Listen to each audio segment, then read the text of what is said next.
कक्षा 8 हम पढ़ रहे हैं अध्याय 14 गुणनखंड। आज प्रश्नावली 14.2 को हल करने के लिए हम कुछ आधारभूत चीजें सीखेंगे। उसमें सबसे पहले है सर्वसमीकाओं के प्रयोग द्वारा गुणनखंड। तो हमको 14.2 प्रश्नावली के प्रश्नों को हल करने के लिए सर्वसमीकाओं को समझना होगा। तो सर्वसमीकाओं के प्रयोग द्वारा गुणनखंड कैसे करेंगे ये सीखते हैं।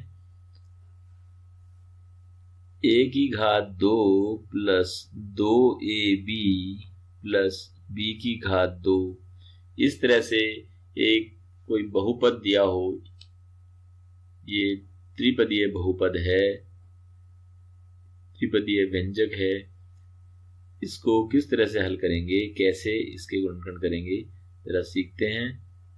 यहाँ पे हम देख रहे हैं सामान्यतः सरसरी तौर पे कि इसमें कुछ भी कॉमन नहीं है, तो ग्रुपिंग मेथड भी नहीं कर सकते यहाँ पे, क्योंकि यहाँ पे 3 ही पद हैं। तो इसलिए हम इसको इस तरह से लिखते हैं, 2ab को मैं लिख रहा हूं ab प्लस ab, मैंने 2ab को ब्रेक कर दिया, ab प्लस ab इस तरह से लिख सकता हूं, क्योंकि ab और ab को जोड़ूंगा तो 2ab आएगा और b की घात 2। अब यहाँ पे 4 पद हो गए हैं, तो हम इसकी ग्रुपिंग कर सकते हैं शुरू के 2 पदों में और लास्ट के 2 पदों में। तो देखें a की घात 2 यानी a गुणा a, ab a गुणा b, ये ab a गुणा b और b की घात 2 b गुणा b। अब देखें शुरू के 2 पदों में यहाँ a और a ये कॉमन है, तो a गुणा क्या बचा यहाँ पे a प्लस b, ये ब्रैकेट में आ गया, प्लस यहाँ पे देखें यहाँ b है और ये b है, तो ये b गुणा बचा हुआ ब्रैकेट में a प्लस b। अब हम देख रहे हैं ये a प्लस b है, ये a प्लस b है, दोनों जगह है ये, यानी कि कॉमन है ये, तो a प्लस b मैंने यहाँ पे लिख दिया, गुणा बचा हुआ ब्रैकेट के अंदर, तो यहाँ क्या बचा a, यहाँ बचा प्लस b। तो इस तरह से मैं देख रहा हूं ये भी और ये भी दोनों ब्रैकेट समान हैं। हम जानते हैं 2 गुणा 2 लिखते हैं हम 2 की घात 2, अगर समान पद हैं तो उनकी घात जुड़ जाएगी। 3 गुणा 3 2 बार है, तो इसे 3 की घात 2। तो इसी प्रकार a प्लस b गुणा a प्लस b है, तो इसको लिखेंगे a प्लस b की घात 2। तो इस तरह से हम समझ सकते हैं कि a की घात 2 प्लस 2ab प्लस b की घात 2 बराबर होगा a प्लस b की घात 2। तो ये हमारी पहली सर्वसमीका है। तो हम इसको इस तरह से बार बार हल न करके इस सर्वसमीका का प्रयोग करेंगे कि किसी भी बीजीय व्यंजक में इस तरह से है कि 2 पद जो हैं वो घात 2 वाले हैं, यानी कि ये पहला पद a पहला पद है और b दूसरा पद है, तो पहले पद की घात 2 और प्लस दूसरे पद की घात 2 प्लस 2 गुणा पहला पद गुणा दूसरा पद है, तो उसके गुणनखंड हम डायरेक्ट करेंगे, पहले पद प्लस दूसरे पद की घात 2 कर देंगे।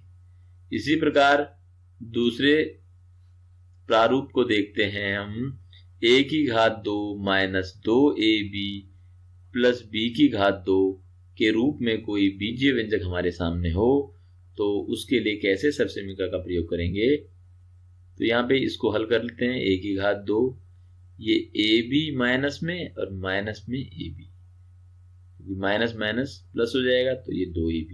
तो यहाँ पे मैंने माइनस वाले को इस तरह से ब्रेक किया, प्लस वाले को इस तरह से किया था, प्लस b की घात 2। तो ये समान है, लेकिन यहाँ पे चिन्ह ये वाला है, यहाँ पे इसी की तरह से हल करेंगे इसे भी, तो ये a गुणा a माइनस a गुणा b माइनस a गुणा b प्लस b गुणा b। फिर देखें यहाँ पे a कॉमन है, तो ये a कॉमन हो गया, गुणा बचा हुआ ब्रैकेट के अंदर, तो a माइनस b।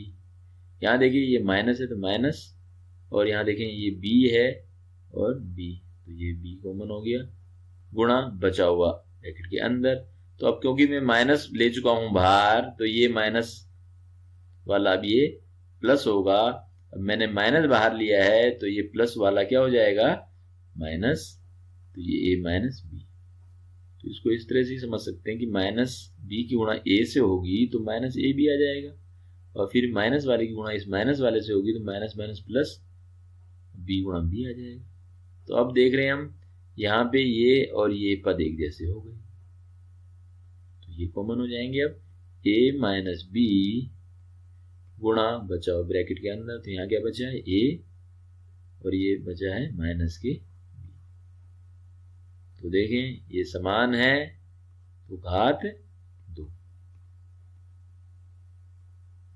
तो ये दूसरी सर्वसमीका है कि पहले पद की घात 2 धन दूसरे पद की घात 2 माइनस 2 गुणा पहला पद गुणा दूसरा पद, इस तरह से कोई बीजीय व्यंजक हो रहा है तो उसको हम लिख सकते हैं a माइनस बी की घात 2।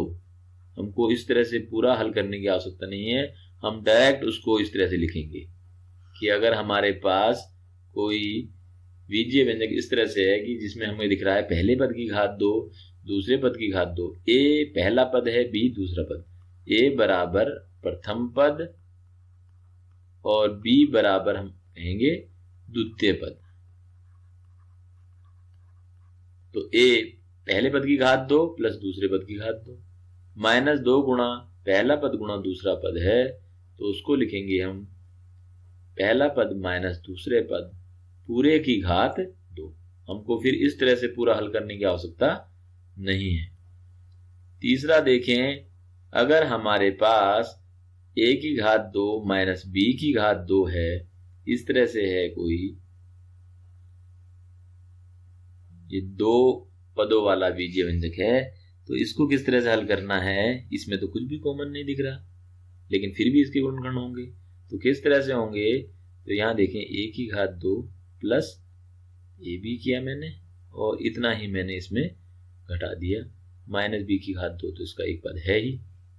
तो मैंने अपने मन से 2 पदों को इसमें लिखा है, एक को प्लस में लिखा एक को माइनस में, तो विपरीत चिन्ह होने की वजह से घट जाएंगे, तो इसके मान में कोई परिवर्तन नहीं हुआ। इसमें जो दिया हुआ व्यंजक है वो उसका रूप बदल गया, मान में कोई अंतर नहीं है। कैसे, जैसे मैंने 17 में 2 जोड़ा और 2 घटा दिया, तब भी इसका मान 17 ही है। तो यहाँ पे भी ऐसे ही। तो अब देखें, इनमें देखें तो ये a गुणा a प्लस यहाँ पे a गुणा b, ये माइनस a गुणा b और b की घात 2 होगा b गुणा b। अब यहाँ पे देखें कॉमन a है, a तो a गुणा बचा हुआ ब्रैकेट के अंदर a प्लस b। यहाँ देखें, यहाँ b है, यहाँ पे b है और दोनों जगह ऋण भी है, तो यहाँ पे ऋण है, इसको देखेंगे हम तो चिन्ह को, ये ऋण, ये हो गए b गुणा बचा हुआ ब्रैकेट के अंदर, तो ये ऋण और b तो बाहर आ गया तो a प्लस का ही बचेगा। ऐसे ही यहाँ पे ऋण और b तो बाहर का आ गया तो प्लस का b बचा। अब देखें इसमें और इसमें यहाँ ये कॉमन हो रहा है, तो ये हो गया a प्लस b और बचा हुआ ब्रैकेट के अंदर, तो ये क्या बचा, a माइनस b। तो इस तरह से इस द्विघात 2 पदों वाले बीजीय व्यंजक को हम क्या लिख सकते हैं, a plus b a minus b। तो हमने a और b क्या बताए हैं, 2 पद हैं अलग अलग, ये प्रथम पद है, ये द्वितीय पद। a और b के मान हर सवाल में अलग अलग होंगे, कहीं पे m के रूप में होगा, कहीं p के रूप में, कहीं x और y के रूप में। तो यहाँ पे पहले पद की घात 2 ऋण दूसरे पद की घात 2 है, तो उसको हम लिख सकते हैं पहला पद प्लस दूसरा पद एक ब्रैकेट में गुणा पहला पद माइनस दूसरा पद। तो ये तीसरी सर्वसमीका है।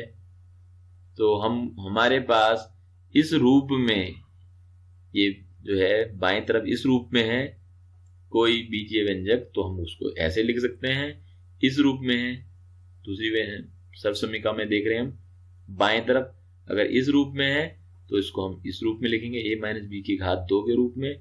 और तीसरी सर्वसमीका है a की घात 2 माइनस b की घात 2, इस रूप में कोई बीजीय व्यंजक है तो उसको एक बार प्लस और एक बार माइनस, यानी प्रथम पद प्लस द्वितीय पद गुणा प्रथम पद माइनस द्वितीय पद।